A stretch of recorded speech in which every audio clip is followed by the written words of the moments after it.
Assalamualaikum warahmatullahi wabarakatuh. Kembali lagi bersama kami channel Obor Malam. Kali ini saya masih akan melanjutkan cerita kemarin dengan judul Tanah Kuburan. Oke, langsung aja ke ceritanya. Saat istriku sudah masuk, aku entah karena rasa penasaran atau apa, aku juga bingung kenapa aku melakukan hal itu. Yang pasti aku melakukan hal itu karena berpikir bahwa aku harus menghalangi apapun yang ikut masuk juga ke dalam rumah kami. Dan saat aku berdiri menghalangi jalan masuk, aku merasakan ada sentuhan-sentuhan dingin di pundakku. Selain itu, aku juga masih merasakan bahwa ada angin atau apapun yang berhasil menyusup masuk ke dalam rumah. Loh, ayah ngapain? Malah berdiri di depan pintu kayak gitu? Tanya istriku sambil memandangiku dengan tatapan penuh tanya. Nggak apa-apa, kataku sambil masuk ke dalam rumah. Dan langsung dengan cepat menutup pintu. Tak lupa aku juga membacakan bismillah. Kok keringatan ya? Tanya istriku lagi. Kali ini sambil berjalan ke arahku.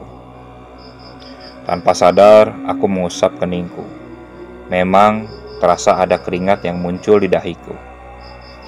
Gak apa-apa bun, yuklah, tanyaku sambil menggandeng tangannya dan mengajak untuk ke kamar. Karena aku merasa bahwa aura di ruang tamu ini terasa panas dan ngap, seperti banyak orang yang berada di sana. Dan saat kami berada di dalam kamar, aku bisa sedikit bernapas lega karena hawanya yang lebih bersahabat. Dan lagi-lagi itu semua tak lepas dari pengamatan istriku. Namun kali ini ia tak bertanya tentang hal itu. Kami lalu membersihkan diri dan aku pun memaksa istriku untuk sholat di kamar aja. Sebenarnya ada apa sih? Kok ayah jadi agak aneh gini? Tanya istriku penasaran dan agak sedikit kesal. Sebenarnya aku ingin sekali mengatakan hal yang saat ini kurasakan. Tapi kondisi istriku yang tengah hamil membuatku berpikir berulang kali. Maka aku pun menjawab dengan berbohong. Di ruang tamu tadi hipo kencing. Belum ayah pel bun, jawabku. Hipo adalah nama kucing angora milik tetangga kontrakan kami yang sering masuk ke dalam kontrakan. Itu gara-gara istriku yang suka memberinya makan apabila hipo datang. Meskipun ada raut wajah tak yakin yang tersirat di wajahnya, tapi istriku akhirnya mau menuruti kata-kataku. Di tengah malam saat kami sudah tertidur, aku tiba-tiba saja terbangun karena mengalami mimpi yang cukup buruk. Di dalam mimpiku, aku seperti diikuti oleh seorang laki-laki yang tak bisa kulihat wajahnya. Hanya saja aku bisa tahu kalau laki-laki yang mengikuti itu berjalan dengan aneh. Gerakannya dalam berjalan itu seperti orang pincang. Serta dari mulutnya itu terdengar seperti sapi yang disembelih. Di dalam mimpiku, aku sudah berusaha untuk berlari menjauhinya. Tapi sosok laki-laki itu masih saja bisa mengikutiku. Padahal aku sudah pakai cara ngumpet segala, tapi tetap saja ketemu. Hingga akhirnya laki-laki itu berhasil menyentuh pundakku.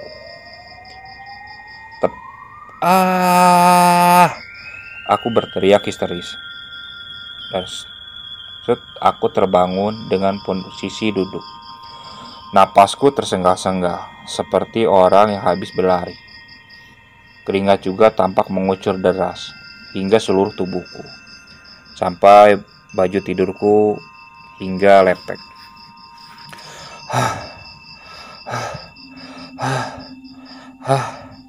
Aku mencoba untuk mengatur napasku, kuraba dadaku.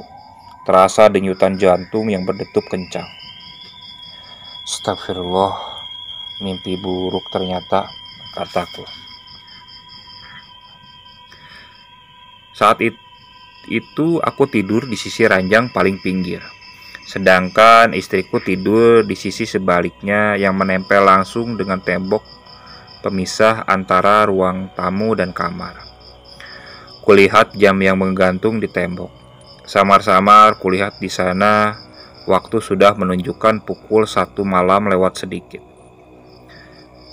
Aku yang masih dilanda ketegangan akibat mimpi barusan bangun dan berjalan ke ruang tamu sambil membuka bajuku yang terasa lengket karena keringat. Aku lalu membuka kulkas dengan niatan untuk mengambil air dingin. Kulkas di ruang tamuku itu sampingnya adalah kaca depan rumah yang mengarah langsung ke halaman rumah, di mana terdapat pohon-pohon pisang dan beberapa pohon buah lainnya. Saat aku membuka kulkas, aku tak memiliki piling apapun. Tapi saat aku hendak menutup kulkas, hatiku seperti berkata bahwa bila aku melanjutkan gerakanku, maka aku akan mengalami hal yang menakutkan. Aku jadi serba salah dengan pikiranku ini. Masa aku harus begini terus sih? Kataku dalam hati sambil berusaha mengsugesti diri bahwa itu hanyalah pikiran semu belaka. Dan di saat pikiranku tengah dibimbing, dari kamar aku mendengar suara istriku yang berintih seperti orang kesakitan. Refleks dengan bergegas, aku langsung menutup pintu kulkas dan berdiri, bermaksud untuk pergi ke kamar guna melihat keadaan istriku. Aku pun membalik badan. Baru setengah gerak, tubuhku langsung membeku. Di saat tatapan mataku tak sengaja beradu pandang dengan sesosok tubuh yang berdiri di luar rumah, tepatnya berada di balik kaca jendela. Sosok tubuh itu berbalut kain putih lusuh. Bisa kulihat ada ikatan di atas kepalanya tertutup kain. Wajahnya yang menghitam, memiliki mata kecil pucat dengan satu titik hitam kecil di sana. Ya, hantu yang paling aku takuti itu muncul dengan posisi sangat dekat denganku. Hanya kaca bening itu saja yang menjadi pemisah di antara kami.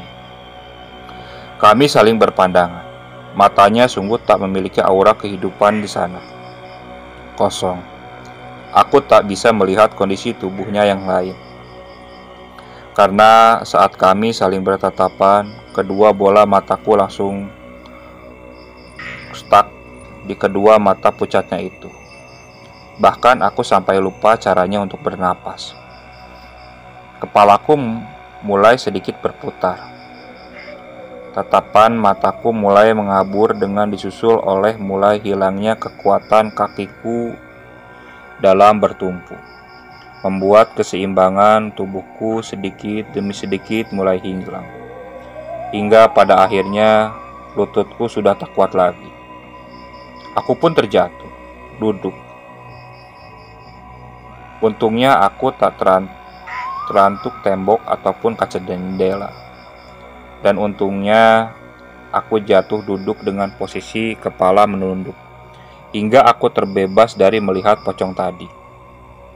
Untuk sesaat aku bisa merasa lega. Namun perasaan lega itu hanya berlangsung sekejap mata.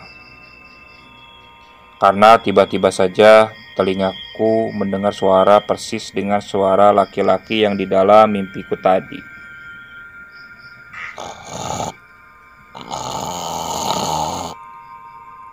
Suara itu tepat berada di samping belakangku.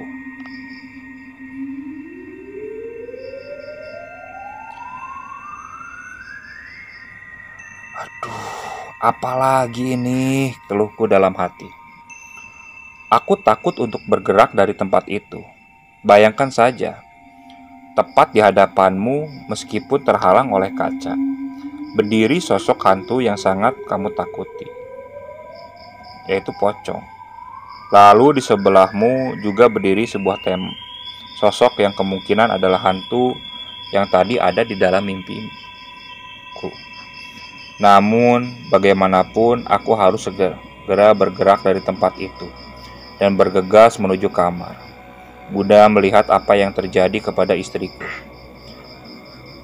Kecemasanku berkali-kali lipat karena istriku yang tengah hamil itu.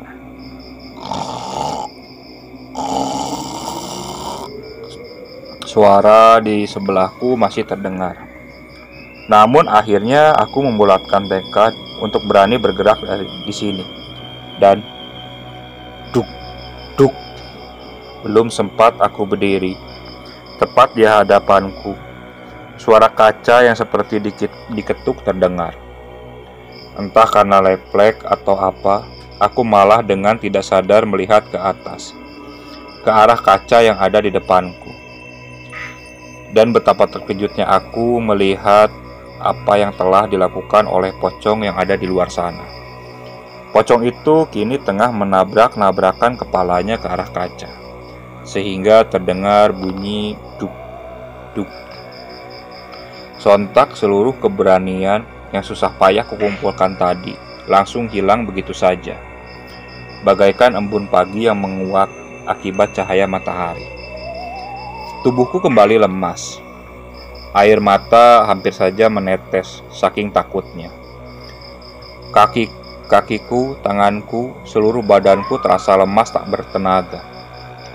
Aku ingin pingsan sehingga bisa lepas dari situasi ini. Namun, sebagian dari diriku yang lain terus berusaha mempertahankan kesadaran ini karena memikirkan istri yang entah bagaimana keadaannya sekarang. Di tengah keputusasaan akibat rasa takut yang mendera ini, dengan rasa frustasi, aku berusaha untuk berteriak. Akan tetapi, jangankan berteriak, untuk menggerakkan pita suara saja, rasanya aku tak mampu. Duk, duk, duk.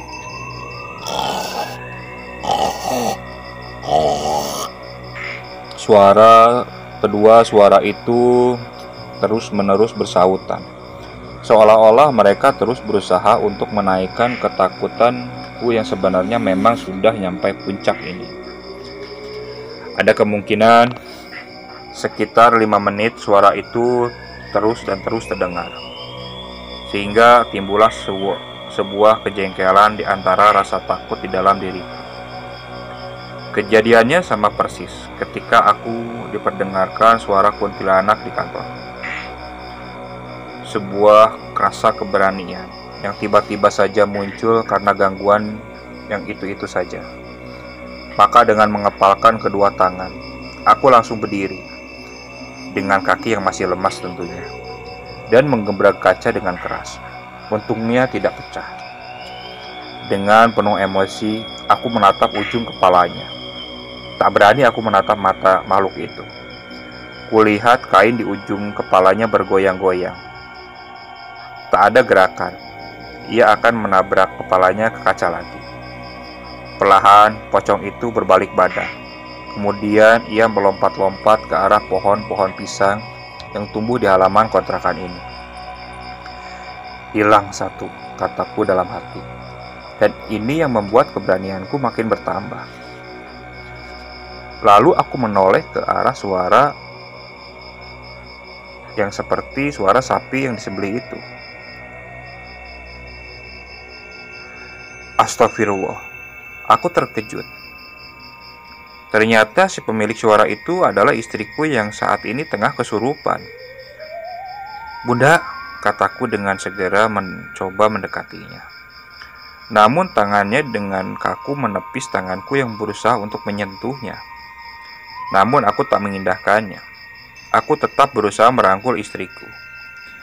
Selain untuk menjaganya dari perbuatan yang bisa membahayakan dirinya atau jabang bayi yang ada di dalam perutnya, juga untuk menenangkan diriku supaya tidak kembali terjatuh, karena lututku ini masih sangat lemas.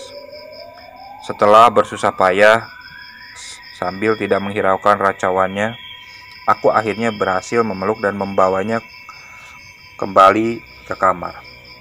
Untungnya sosok yang merasukinya tidak begitu bertingkah, sehingga aku bisa membawa istriku tanpa banyak bergerak. Sesampainya di kamar, aku dibuat bingung sendiri, karena aku tak memiliki ilmu apapun yang bisa aku gunakan untuk menyadarkan istriku. Karena mau sebanyak apapun doa yang kubaca, kalau tak tahu kuncinya maka akan percuma saja. Paling hanya bisa mengsugesti diri sendiri.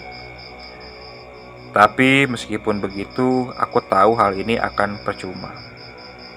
Tapi tetap saja aku dengan penuh keyakinan dan berharap kepada Allah, aku membacakan ayat kursi berulang-ulang kepadanya. Sehingga entah dibaca yang keberapa, aku lalu berinisiatif untuk memberikan hadiah surat Al-Fatihah kepadanya. Siapapun yang ada saat ini berada di dalam tubuhku, saya mohon dengan sangat agar kamu keluar dari raga ini. Kasihanilah dia lagi hamil. Saya akan janji menghadiahkan kamu dengan surat Al-Fatihah. Maka tanpa menunggu aba-aba lagi, sambil terus mendekap tubuh istriku, aku pun mengirim surat Al-Fatihah kepada sosok yang merasuki istriku. Ajaib. Setelah aku selesai membacakan surat Al-Fatihah, tubuh istriku tiba-tiba saja menegang, lalu lemas. Dalam hati aku bersyukur atas keberhasilan ini. Meskipun begitu, aku tak sepenuhnya percaya kalau istriku sudah tak kerasukan lagi. Dengan perlahan, aku kembali membaringkan tubuh istriku. Aku lalu duduk di sampingnya, sambil terus berzikir. Lalu aku teringat dengan seseorang yang mungkin bisa aku mintai tolong. Abah. Abah dalam hatiku berkata. Kulirik jam yang menempel di dinding kamarku. Di sana waktu sudah menunjukkan hampir pukul 2:30 dini hari. Apa Abah masih bangun ya jam segini? Tanyaku pada diri sendiri. Aku sempat ragu-ragu. Akan tetapi, saat aku menoleh ke arah istriku yang tengah terbaring lemas di atas kasur, aku segera menyingkirkan keraguan yang ada di hati. Dengan perlahan, aku beranjak dari kasur. Aku berjalan ke arah lemari baju, di mana aku biasa menyimpan HP di sana. Segera aku nyalakan HP-ku, dengan hati yang penuh harap-harap cemas. Aku membuka sebuah aplikasi berwarna hijau. Ku cari nama Abah di sana. Setelah ketemu, aku klik. Dan alhamdulillah, gumamku saat menatap layar HP. Ternyata ada tulisan online 3 menit yang lalu, yang artinya Abah belum lama ini masih aktif dan belum tidur. Maka aku pun dengan cepat menekan tombol panggil. Tut, tut. Halo, assalamualaikum mas. Wajahku langsung sumringah saat dari seberang sana terdengar suara beratas Abah. Waalaikumsalam Abah, jawabku senang. Ada apa nih malam-malam gini nelpon Abah, tanya beliau. Maka tak perlu sampai Abah mengulang 2 kali ucapannya. Aku pun segera menjelaskan keperluanku. Kenapa sampai menelpon Abah dini hari seperti ini. Setelah aku menjelaskan secara singkat dan jelas, Abah tampak terdiam sesaat.